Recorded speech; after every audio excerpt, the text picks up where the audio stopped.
The conference room went silent. 17-year-old Damon Clarke stood at the front of the room, his hands shaking slightly as he held up his prototype. Across from him sat Richard Thornton, billionaire CEO of tech venture capital, the man who could change everything with a single word. Damon had practiced his pitch 100 times. This was his one shot, his only shot. But before he could finish explaining how his app would revolutionize community banking for underserved neighborhoods, Richard leaned back in his leather chair and laughed. Not a polite chuckle, a full, mocking laugh that echoed off the glass walls. "Son," Richard said, still smiling, "stick to basketball or whatever it is you people do. Leave the billion-dollar ideas to people who actually understand business." The other investors in the room looked away. No one said a word. Damon felt his face burn. He was the only black person in that room. The only teenager. The only one without a Harvard degree or a trust fund. He gathered his papers with trembling hands and walked out. That moment, that humiliation, should have ended his story. But instead, it became the spark that lit a fire so fierce it would consume Richard's entire empire and birth something far greater than anyone in that room could imagine. Because 7 years later, Damon Clarke would become the youngest black billionaire in tech history. His company would be valued at $1.2 billion. And Richard Thornton?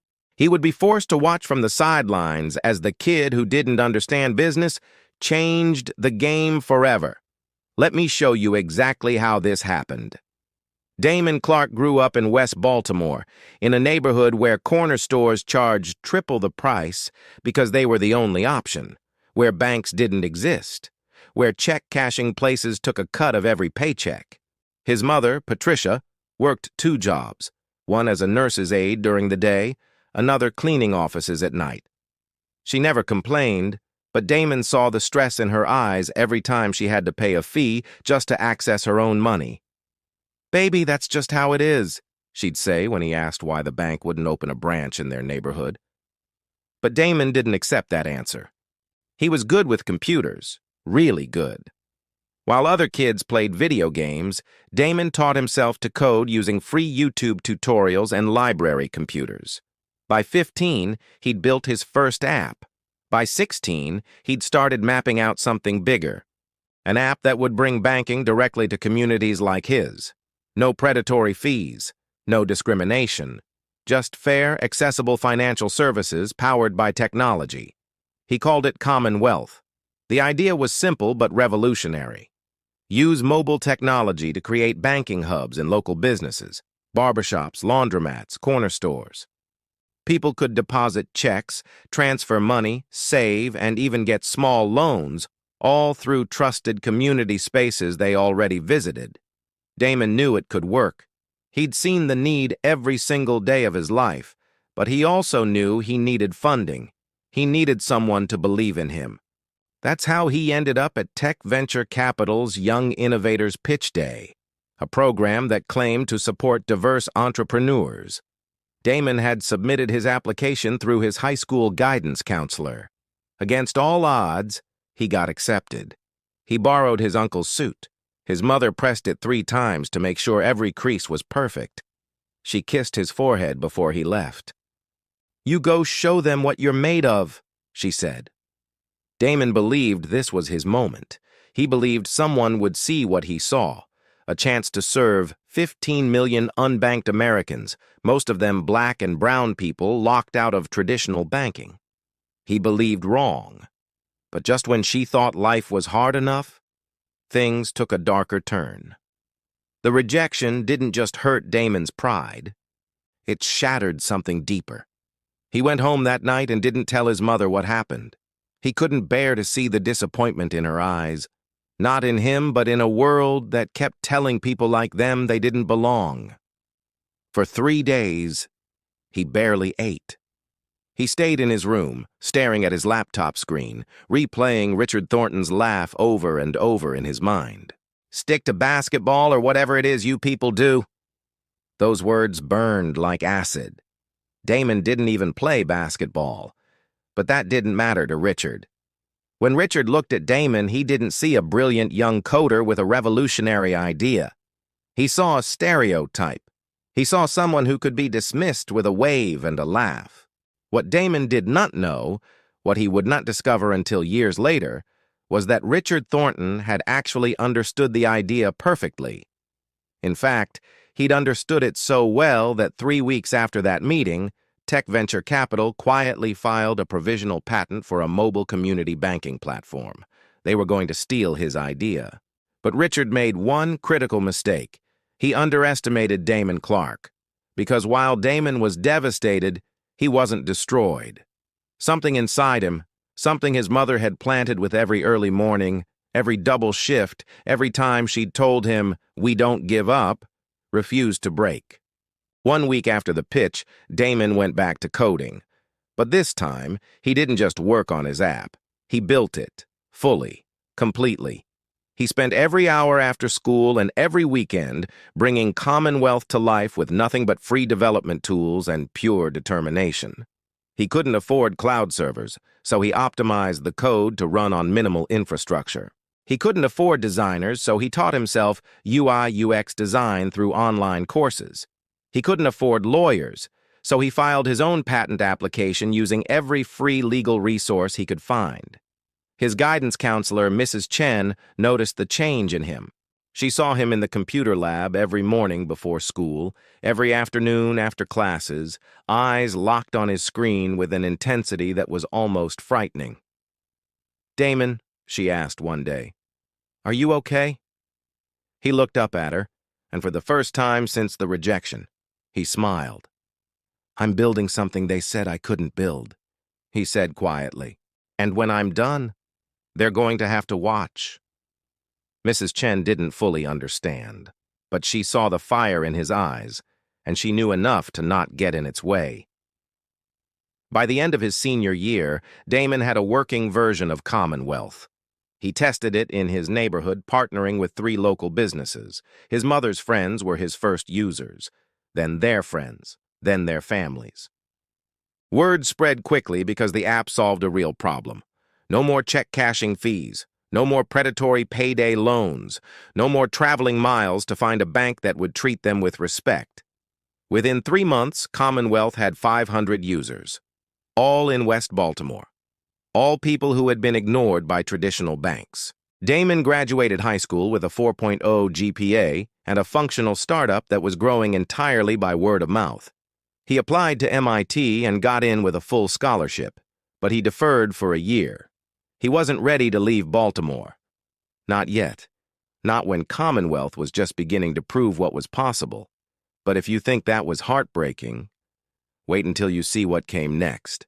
6 months after graduation, Damon got an email that made his blood run cold. It was from a lawyer representing Tech Venture Capital. The subject line read, "Cease and desist. Patent infringement." Damon's hands shook as he opened the attachment. The letter claimed that CommonWealth was infringing on Tech Venture's patent for a mobile community banking platform, the exact system Damon had pitched to Richard Thornton. They were suing him. Worse, they were demanding he shut down CommonWealth immediately and turn over all user data and intellectual property. Damon sat in his bedroom, reading the legal document over and over, unable to believe what he was seeing. They had stolen his idea, filed a patent, and now they were claiming he had stolen from them. It was a nightmare designed to crush him. His mother found him that evening, still staring at his laptop, tears streaming down his face. "Baby, what's wrong?" He couldn't speak at first. He just handed her the laptop. Patricia Clarke wasn't a lawyer, but she could read well enough to understand what this meant.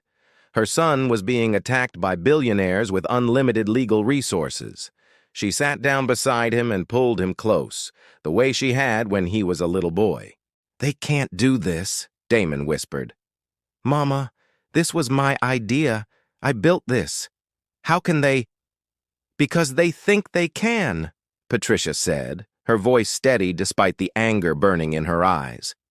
"Because they think we don't have the power to fight back." "We don't," Damon said. I can't afford a lawyer. I can't fight tech venture capital. They'll destroy me. His mother was quiet for a long moment. Then she stood up, walked to her dresser, and pulled out a small wooden box. Inside was $7,000 in cash, money she'd been saving for years, money meant for emergencies, money she protected like gold.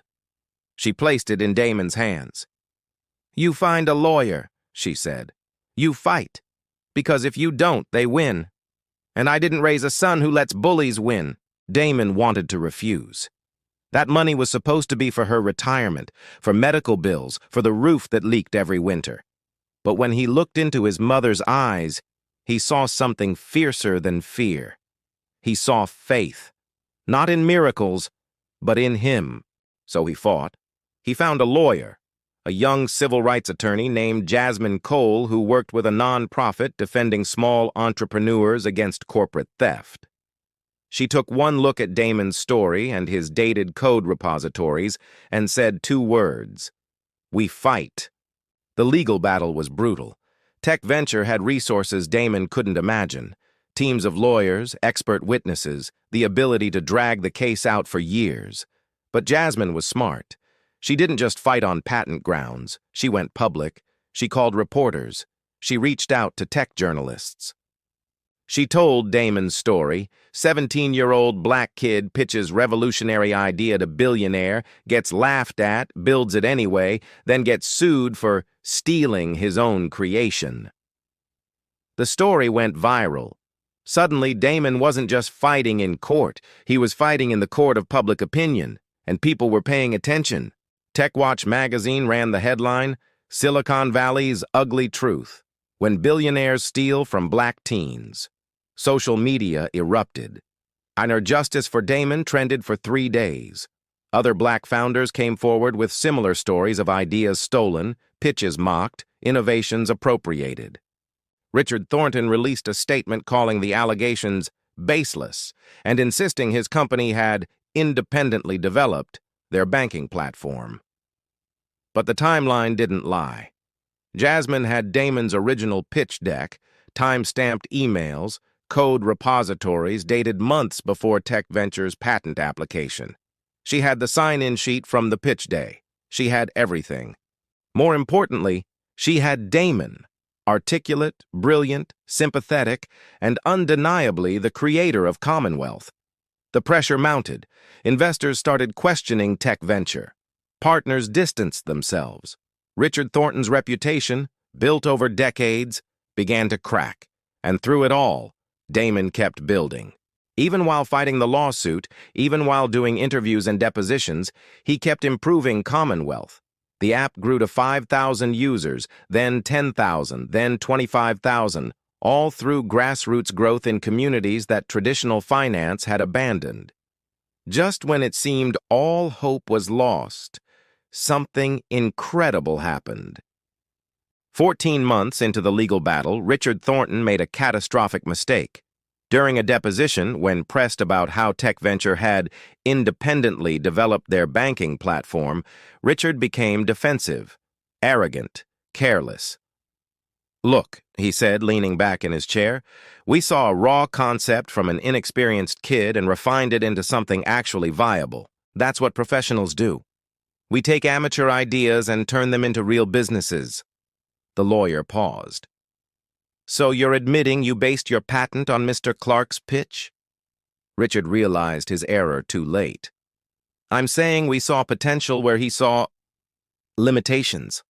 That deposition was leaked to the press within 24 hours. The backlash was immediate and devastating." Richard Thornton had just admitted on record to appropriating Damon's idea. The legal case shifted overnight from maybe to definitely. 2 weeks later, Tech Venture Capital's lawyers reached out with a settlement offer. They would drop the lawsuit. They would pay Damon $2 million. All he had to do was agree to never speak publicly about the case and accept a non-compete agreement that would limit his ability to expand CommonWealth. In other words, take the money, stay small, stay quiet. Jasmine presented the offer in her small office, watching Damon's face carefully. $2 million, she said. That's life-changing money for you and your family. No one would blame you for taking it." Damon was silent for a long time.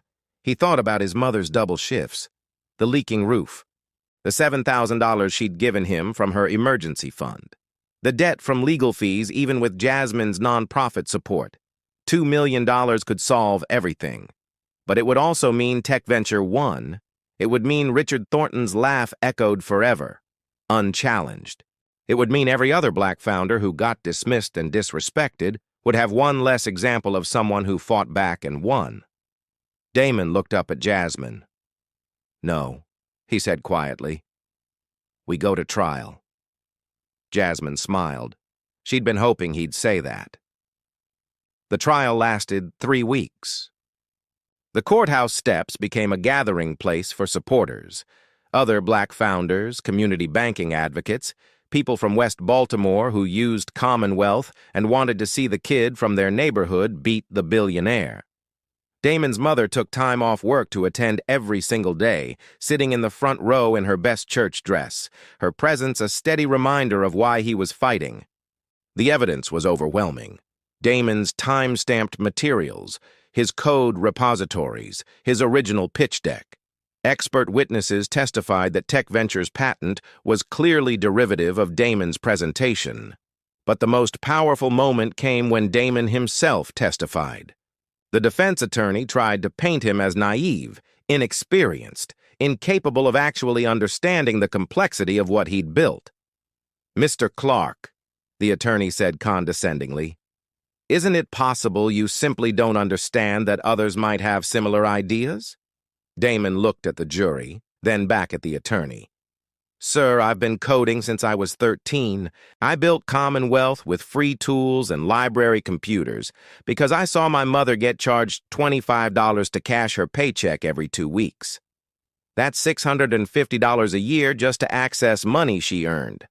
I understood exactly what I was building. And I understood exactly what it meant when Mr. Thornton looked at me and laughed." He paused, his voice steady but filled with emotion.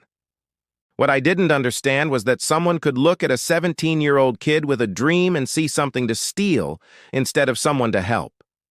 But I understand that now." The courtroom was silent.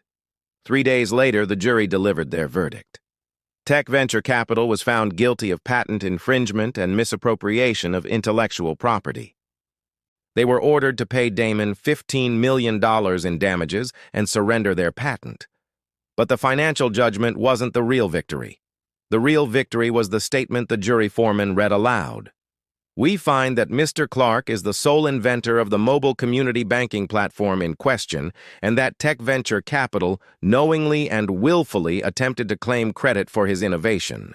Damon stood in that courtroom, his mother's hand gripping his, and felt something he hadn't felt since before that terrible pitch day. He felt believed. Richard Thornton left the courthouse through a side exit, avoiding reporters. His reputation was shattered. Tech Venture's stock price had dropped 40% during the trial. Partners were abandoning ship.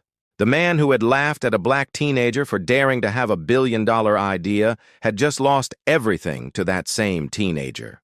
But Damon wasn't done building. So, what does all this mean for us today? Damon Clarke's story isn't just about one teenager beating the odds. It's a mirror reflecting a system that's been broken for a very long time. Think about what had to go wrong for this story to happen. A brilliant young black innovator walks into a room full of investors who claim they want to support diverse entrepreneurs. But when he presents an idea that could change millions of lives, he's not seen. He's dismissed with a racial stereotype and a laugh. Then, and this is crucial, that same idea is stolen and patented by the very people who rejected him. This isn't fiction. This is the reality black founders face every single day in Silicon Valley and beyond. The data tells a devastating story. Black founders receive less than 2% of venture capital funding in America, not because they lack ideas, not because they lack talent, but because the people controlling the capital can't see past their biases. When Richard Thornton looked at Damon, he didn't see a future billionaire. He saw his own prejudice reflected back at him. And that prejudice was so strong, It blinded him to a genuinely revolutionary idea. But here's what makes Damon's story different. He won. Not because the system worked. The system tried to destroy him. He won because he refused to accept the story society tried to write for him. He won because his mother gave him her life savings and her unshakable faith. He won because a lawyer believed justice mattered more than money. He won because he kept building even while fighting a billion-dollar company. And he won because when offered a settlement that would have silenced him, he chose truth over comfort. After the trial, CommonWealth exploded in growth. The publicity brought attention, yes, but more importantly, it brought validation. Communities across America saw what Damon had built and recognized their own needs reflected in his vision. Banks that had ignored underserved neighborhoods for decades suddenly wanted partnerships. Investors who had passed on him came calling. Major tech platforms reached out about integration. Within 2 years, CommonWealth operated in 47 states, serving 2.3 million users, most of them people of color who had been shut out of traditional banking. The company was valued at $1.2 billion, making Damon the youngest self-made black billionaire in technology. But more than the money, more than the valuation, Damon had proven something essential. Black excellence doesn't need permission. He didn't wait for Richard Thornton to believe in him. He didn't wait for the system to change. He built what needed to exist, and he built it with nothing but skill, determination, and community support. That's the lesson here. That's what matters. Because Damon's story shows us that the barriers black founders face aren't about ability. They're about access. They're about who controls the gates and who decides which dreams get funded. When those gatekeepers look at black and brown faces and see stereotypes instead of genius, they don't just hurt individuals. They hurt everyone. They deprive society of innovations that could change lives. How many brilliant ideas have been lost because someone like Richard Thornton laughed instead of listened? How many potential billionaires gave up after their first rejection because they didn't have a mother like Patricia or a lawyer like Jasmine? That's the real tragedy. Not just Damon's near miss, but all the near misses we never hear about. Yet Damon's victory also shows us something hopeful. The old gatekeepers are losing power. Social media, grassroots funding, direct-to-consumer platforms. These tools are creating new paths to success that bypass traditional venture capital entirely. CommonWealth grew without Richard Thornton's investment. It grew because it solved a real problem for real people. That's the power of building for your community instead of building for investors. Damon didn't need tech venture capital. He needed people who understood the problem he was solving. And once he found those people, his neighbors, his mother's friends, the millions of unbanked Americans waiting for someone to see them, the money followed. This is a blueprint for a different kind of entrepreneurship. One built on community trust, not venture capital. One that measures success by impact, not just valuation. One that refuses to let gatekeepers define who gets to innovate. Before we wrap up, there's one final truth you need to hear. 5 years after the trial, something unexpected happened. Richard Thornton requested a meeting with Damon Clarke. By this point, Damon was a major figure in tech. CommonWealth was processing billions in transactions annually. He'd been featured on the cover of Forbes. He'd testified before Congress about financial inclusion. He was living the life Richard had once said he should leave to people who actually understand business. Richard, meanwhile, had resigned from tech venture capital in disgrace. The company had never recovered from the scandal. He'd become a cautionary tale, the billionaire who let prejudice destroy his legacy. When Damon's assistant told him about the meeting request, his first instinct was to refuse. Why would he want to see the man who had tried to destroy him? But something made him say yes. Maybe curiosity, maybe confidence, maybe the knowledge that he no longer had anything to fear from Richard Thornton. They met at a small coffee shop in San Francisco. Neutral territory. Richard looked older, tired. The arrogance that had defined him was gone, replaced by something that looked like shame. "Thank you for meeting me," Richard said quietly. I wasn't sure you would. Damon said nothing. He just waited. Richard took a deep breath. I owe you an apology. A real one. Not a legal statement crafted by lawyers, but the truth. He looked down at his coffee cup, unable to meet Damon's eyes. When you walked into that pitch meeting, I didn't see you. I saw my own assumptions, my own prejudices. I saw a black kid from Baltimore, and I told myself you couldn't possibly understand what you were talking about, that you'd gotten lucky, or someone had helped you, or, I don't know, anything except the truth. Richard's voice cracked slightly. The truth was you were brilliant.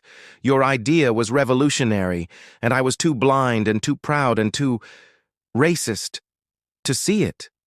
So I dismissed you. And then because I couldn't admit I'd been wrong, I tried to take what you'd created and claim it as my own. He finally looked up at Damon. I destroyed my own company because I couldn't see past the color of your skin. And I destroyed something worse. I almost destroyed you. A kid with a dream who deserved support, not sabotage. Damon listened to all of this, his face unreadable. Why are you telling me this? He asked finally. Because you deserve to hear it, Richard said. And because I have a daughter now, she's 3, and I look at her and I think about what kind of world I've helped create. One where someone's dreams can be stolen because of how they look. Where people like you have to fight 100 times harder for half the recognition. He shook his head. I can't undo what I did. I can't give you back those years of stress and struggle, but I can say this. You were right, and I was wrong. About everything. And the fact that you won, that you built something extraordinary anyway, that's not because of the system, that's despite it, and that's humbling. Damon was quiet for a long moment. Part of him wanted to walk away, to let Richard sit with his guilt and regret. The man had tried to destroy him. Why did he deserve forgiveness? But then Damon thought about his mother, about all the times she'd been mistreated, disrespected, underestimated, and how she'd never let bitterness poison her heart. I'm not going to tell you it's okay, Damon said finally. What you did wasn't okay. The way you treated me, the way you tried to steal my work, that caused real damage. To me, to my family, to my faith in people. Richard nodded. I know. But I also know that holding on to anger only hurts me, Damon continued. I built CommonWealth to help people, to create opportunity where there was none. And that mission is bigger than what you did to me. So I'm choosing to let it go. Not for you. For me. He stood up. I hope you learn from this. I hope your daughter grows up in a world where people like me don't have to fight this hard just to be heard. And I hope you use whatever platform you have left to help create that world. Richard stood as well, extending his hand. Thank you, he said, his voice thick with emotion. I'll spend the rest of my life trying to make things right. Damon shook his hand. Not because they were friends, not because the past was erased, but because he was free, free from the anger, free from the need for Richard's approval or apology. He'd won something bigger than money or validation. He'd won himself back. As Damon walked out of that coffee shop into the San Francisco sunshine, he thought about that 17-year-old kid in the borrowed suit, standing in front of a conference room full of people who couldn't see him. He wished he could tell that kid what would happen next. The pain, yes. The fight, the moments of doubt, but also the victory, the community, the millions of lives changed. The proof that they were wrong about him. That 17-year-old had walked out of that room humiliated, but he'd walked back into the world and built something they couldn't laugh at, something they couldn't steal, something that would outlast all of them. Today, CommonWealth serves over 8 million users across America. It's expanded to include small business loans, financial literacy programs, and investment tools specifically designed for communities that traditional finance forgot. Damon sits on the boards of 3 nonprofit organizations fighting for financial inclusion. He's launched a venture fund specifically to support Black and brown founders who remind him of himself, Brilliant people with world-changing ideas who just need someone to believe in them. And every year, on the anniversary of that terrible pitch day, Damon returns to his old high school in West Baltimore. He talks to students in the computer lab. He tells them his story, not just the victory, but the rejection, the doubt, the fear. He tells them the truth. The world will underestimate you. People will laugh at your dreams. Systems will try to break you. But, he always says, finishing his speech with the same words, they only win if you stop building. They only win if you let their doubts become your own. So build. Build what you see missing. Build what your community needs. Build what they say is impossible. And when they laugh, and some of them will, smile back, because you know something they don't. You know exactly what you're capable of, and no one can take that away from you. The students always applaud. Some of them cry. All of them leave that room believing something they didn't believe before. They are enough. Their ideas matter. Their dreams are valid. And that belief, that spark, is worth more than $1 billion. Because sometimes the hardest stories are the ones that heal us all. Sometimes the people who laugh at you end up watching you win. And sometimes being underestimated is the greatest gift you'll ever receive. Because it teaches you to believe in yourself when no one else will. And that belief, that's the foundation of every empire.